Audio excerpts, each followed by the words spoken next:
I've communicated with some people inside of North Korea, and I heard from them that the recent famine is very similar to 1990s famine. And as we all know, almost 3 million people died of starvation during that time. Hyun-sung Lee, otherwise known as Arthur Lee, is a former member of the North Korean ruling party. He and his family were fiercely loyal to the regime, but after being on the side of economic reform and witnessing several brutal internal purges by Kim Jong-un, including that of Kim's uncle, the family made the decision to defect. Many people, especially top people, even general public in Pyongyang city, don't know what's happening outside of Pyongyang because of the isolation of the information. The regime strictly controlled the information distribution. We discuss North Korea's current food crisis, the regime's nuclear weapons program, the value of free information, and what can be done to bring about change. The regime keeps saying that once we have nuclear weapons, we'll live better life and we'll be strong country in terms of economy and the military side. Now they have nuclear weapons, and then people are still suffering from the starvation. This is American Thought Leaders, and I'm Yanya Kellick. Arthur Lee, such a pleasure to have you on American Thought Leaders. Thank you for having me, Jan. Arthur, you are, of course, a defector from North Korea. We've known each other for a while now. I'm very excited to finally get you in the hot seat here. There's been a lot of incredibly troubling information coming out of North Korea recently. On the one hand, there's this BBC documentary that talks about famine so bad that it might be like it was in the 90s, which was, absolutely terrible. North Korea is accusing the US of trying to ignite a nuclear war. There's huge rallies being staged to that effect in the capital. Basically a lot of nuclear bluster, which is never good, I think. So how do we make sense of this? First of all, my name is Hyun-sung Arthur Lee, and I'm a North Korean escapee. And I escaped North Korea when I was 29 years old. And I saw the BBC documentary as well, and I've communicated with some people inside of North Korea, and I heard from them that the recent famine is very similar to 1990s famine. And as we all know, almost 3 million people will die of starvation during that time.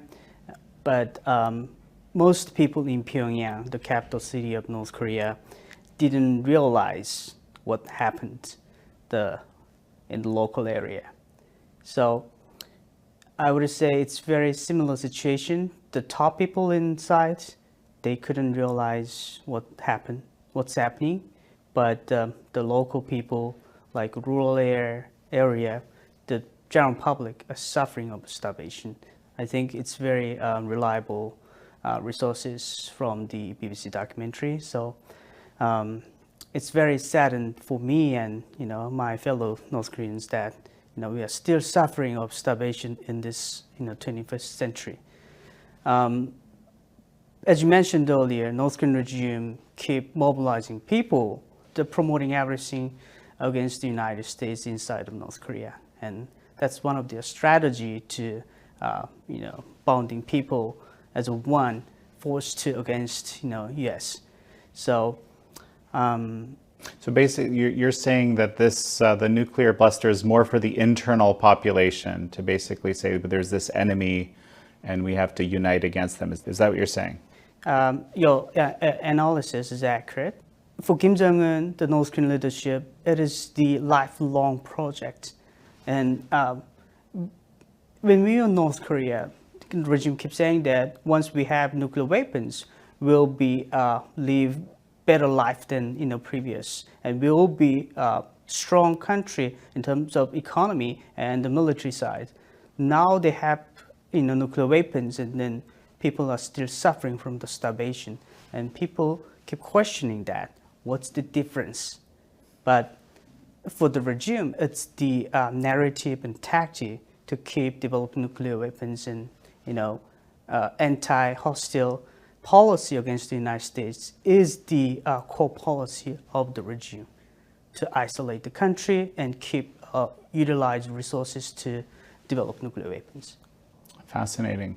So I want to touch on something you mentioned earlier. It might not be obvious to people how different the people in Pyongyang are from the rest of the country, from the rural areas, and how they perceive each other differently. And this is actually not academic from you, because you are very much from Pyongyang, from the elites.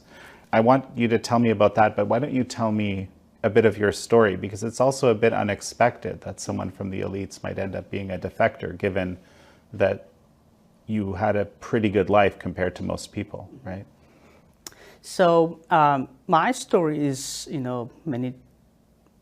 from the many aspects, is different from the other many North Korean escapees. So, the Pyongyang is the most concentrated everything, like resources and then the power, and the people living in Pyongyang are the people who actually shining the North Korea and then ruling North Korea. And I was the kind of core elite member in the society, and since my dad served 2 times high-ranking position in the country, the positions were directly appointed by the North Korean leader, the former leader, Kim Jong-un's father. Because of my father's high-ranking position, I went to top schools, and then I was loyal to the regime. And I served the North Korean military more than 3 years, and I was the member of the North Korean ruling party. And I joined the party when I was 20. It's very unprecedented, and I was like the leading young personnel who can be the young leader of the North Korea. But I had an opportunity to study abroad in China, and that changed my whole point of view in life.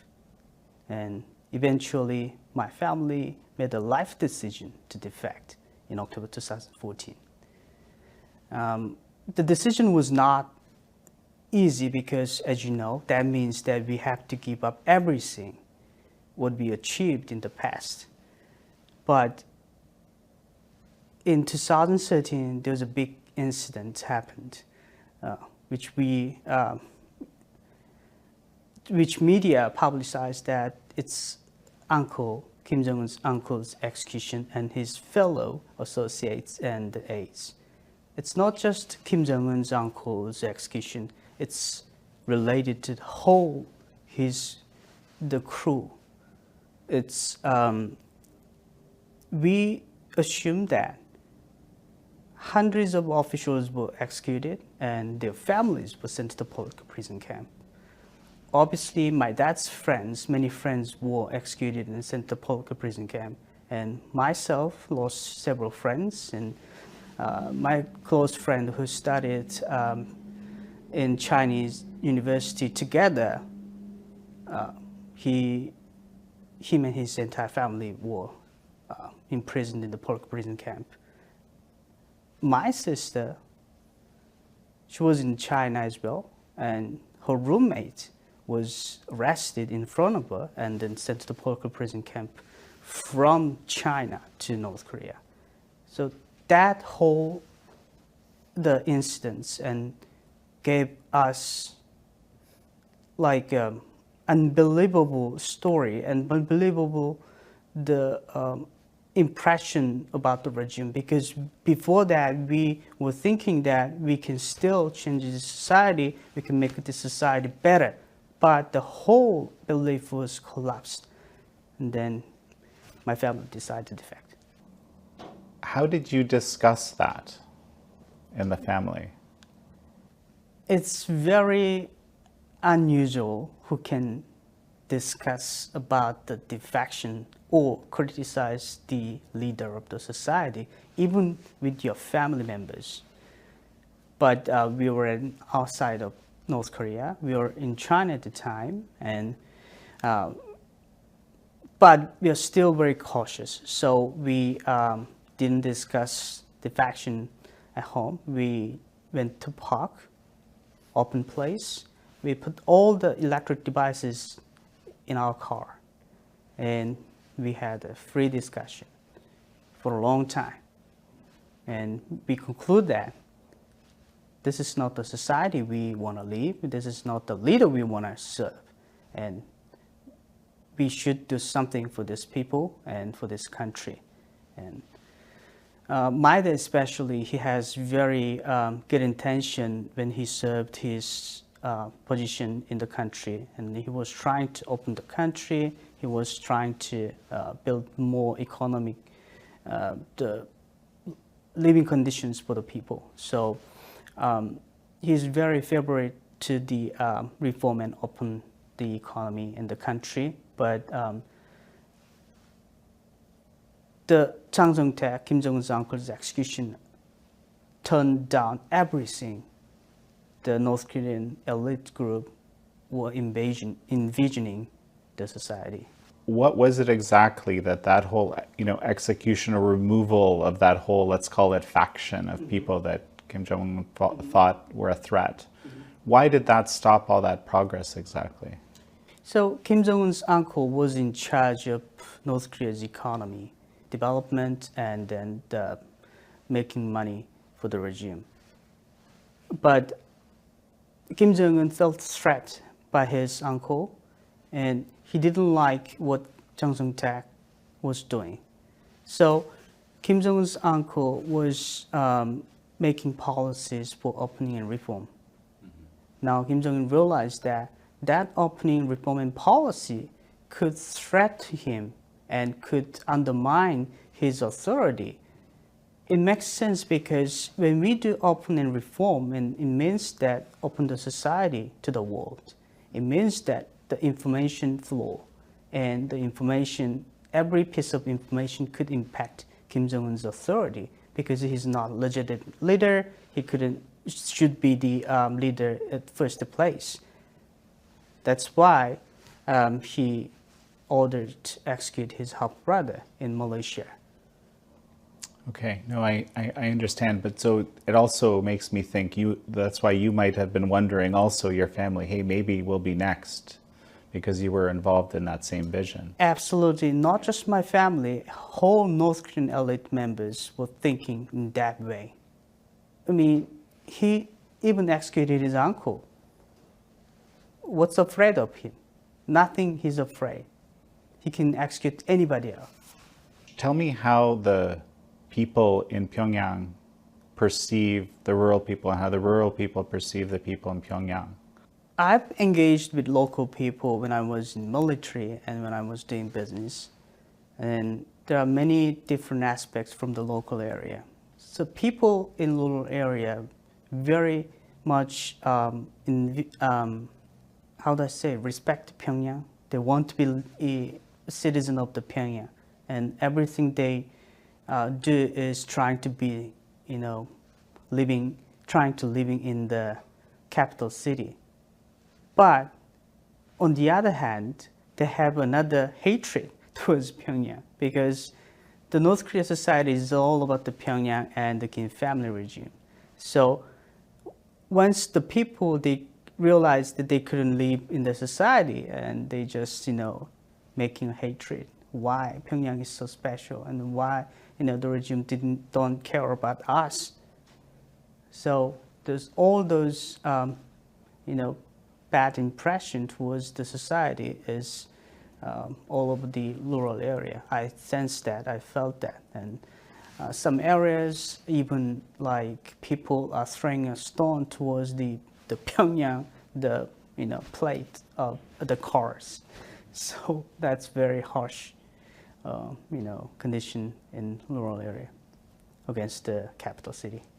And so what about the residents of Pyongyang, the elites? How do they view the rest of the people? They don't have much any particular views, but they think they are different. Little arrogancy, and they think we are chosen. But especially the people, the core elite group in Pyongyang think, you know, from the very young age, their grandparents were very elite group and they were treated very specially, so they think they are different. But the ordinary Pyongyang people are not that much different from the local people. So the inside of Pyongyang, there's also, you know, division, like general public and then core members of the society. So let's go back to the famine now. So why do the people in Pyongyang not know what's happening in the rest of the country? Many people, especially top people, even general public in Pyongyang city, don't know what's happening outside of Pyongyang. Because of the isolation of the information, the regime strictly controlled the information distribution, even Pyongyang city, even people to people. So especially those information about the regime and then the society, if that information is the bad about the society, then the regime think it shouldn't be distributed. And somebody who wants to share or distribute information with other people, and they could be punished very severely. Fascinating. So when you're talking to your contacts, you have contacts both in the city and outside the city, and you're getting different feedback? Is that the situation? Pretty much. So people inside Pyongyang don't understand the famine mostly, but the local people, they reported us in the media that, you know, like last week we lost 5 people of starvation and the whole family would died, and you know nobody checked on them and they just, you know, found them like after deaths several days later. The society functions differently than what most people are used to, right? And I want to kind of establish some of that as we're talking here. For example, in that BBC documentary, they also talked about using some sort of special methodologies to actually do the communication because of the potential risk, right? You said this information control is so strict. If people knew that anyone was communicating with the outside, especially you, that would be probably a death sentence, right? Yep, that's a high risk, but still some people want to deliver the truth to the outside, and people want to share what the loved ones, because in the end, the information is the key to change the society. We all know that. So people are risking their life to share the information. One of the activists in that documentary mentions, you know, of course, that we talk about the informational, but since the Chinese border was sealed, right, since COVID, basically, that even that level of information, the very limited amount of information was even reduced even further. You know, I think he calls it the blackest of the black holes, and if that black hole has gotten even darker, right? Yeah. Due to the pandemic, the amount of information is limited, but we have North Korean people outside North Korea, and those people keep maintaining contacts with the inside people. So we get sources from different people. What would you say is the most important piece of information you've gotten to share with us today? First of all, I confirmed some famine the stories, and it's very tragic. And like several months ago, there was 19 people in like the farming area were dead because of the starvation. And when we think about the farming area, they shouldn't be in that situation. They're producing rice, the food, but because of the regime took all the rice for the military side, and the farmers, you know, they registered several times and they couldn't get the enough solution from the regime, and eventually they were dead because of that. So that was very heartbreaking story. And also, secondly, people are executed because of the information sharing. So 2 years ago, North Korean regime established law to prevent someone who shared information with the people inside that could lead to execution. And I heard that many people were punished because of the sharing just K-drama and US movie. Never mind actually sharing on the ground realities, right? Yep. Just, it's regardless of the level of information, they punish people. Let's jump to the second point, which was around nuclear war, nuclear power, all this. So you kind of explained, why would you have these big rallies and everything? Because this is a method of sort of internal control, focusing on the enemy. Is there some kind of increased threat right now? I would say there is no external threat to North Korea, but the regime created that because the regime keep educating people and make a propaganda that United States and South Korea are always trying to invade North Korea, to take their asset, take their life. The regime's logic is that's why we have to be prepared and we have to utilize every resources to prevent those invasion. But in reality, there's no external threat, as we all know. But inside, it's isolated, so people couldn't understand what's happening outside. So many people, there's no choice but to believe the regime's narrative. That's the reality. I definitely want to talk about that more, but do you think there's any increased threat to South Korea, to the region, to the US? I don't see any increased the threat because, North Korean regime mainly accused South Korea and United States of the military exercise, but it's, general military training and an exercise. It's defense exercise. It's not the attacking one, but the regime believed that once the US and South Korea conduct military drills, and then it could lead to attack to North Korea. So they always said that we have to be prepared. So once there is a big exercise, and then they mobilize people, rallies and signing petitions to be soldier and like that. But on the other hand, North Korea maintained its core policy, the main policy to unify South Korean Peninsula by Kim Jong-un regime. Even it's stated in the constitution, and that's the ultimate goal for the regime. So on one side you have very, very strict, deliberate messaging, repeated again and again. On the other hand, you have this vacuum of external information. How many people do you think believe it, actually? So in the past, I would say 1990s, most of people believed what regime said. But throughout the famine, and people accessed a lot of information from outside, and they conduct market activity, and their reliance on the regime is little decreased, and more gradually the regime's control is undermined, and people lost the credibility of the regime.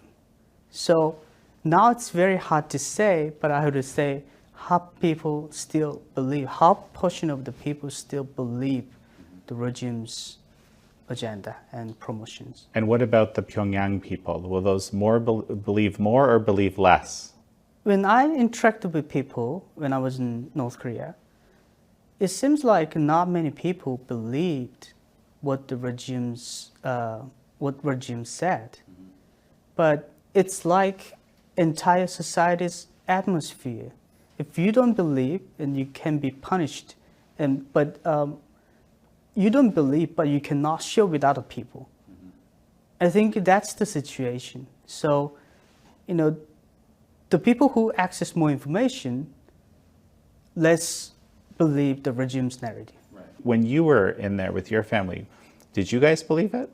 Before I came to China to learn outside information, I totally believed what regime said. I was the some kind of elite member, but I don't access any information inside. So I had to believe, no choice. So North Korea is the ultimate propaganda country.